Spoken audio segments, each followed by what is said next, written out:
Comment mesure-t-on le chômage? En France, deux institutions mesurent le chômage, l'INSEE et le Pôle emploi. L'INSEE réalise une enquête trimestrielle auprès de 108 000 personnes de 15 ans ou plus, réparties dans 57 000 ménages. D'après l'enquête du troisième trimestre 2012, environ 40 millions de personnes sont en âge de travailler. Elles ont entre 15 et 64 ans. 28,4 millions travaillent, ne serait-ce qu'une heure, au cours d'une semaine de référence, ou sont au chômage. C'est la population active. Pour mesurer le chômage, l'INSEE applique les critères du BIT, Bureau international du travail. Ces critères sont communs à tous les pays et permettent ainsi d'effectuer des comparaisons entre pays. Est considérée comme chômeur une personne qui n'a pas travaillé du tout durant la semaine de référence, est disponible pour prendre un emploi dans les 15 jours, a cherché activement un emploi dans le mois précédent. En France métropolitaine, 2,8 millions de personnes sont considérées comme chômeuses au sens de l'INSEE, soit 9,9% de la population active.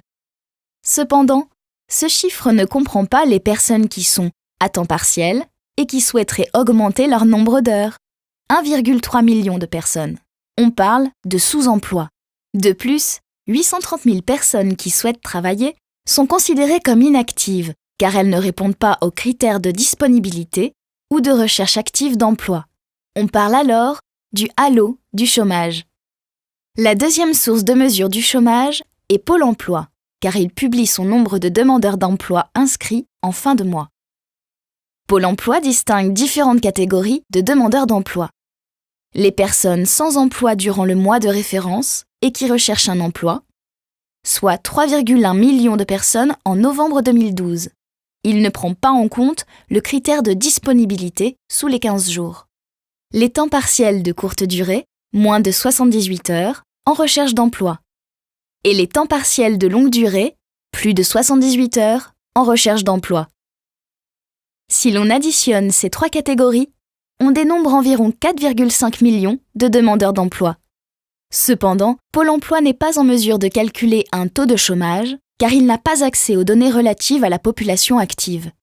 Les données entre Pôle emploi et l'INSEE sont relativement similaires, mais les catégories ne sont pas les mêmes. Les médias et les politiques utilisent ainsi les catégories et les chiffres qui les arrangent en fonction de leur argumentation.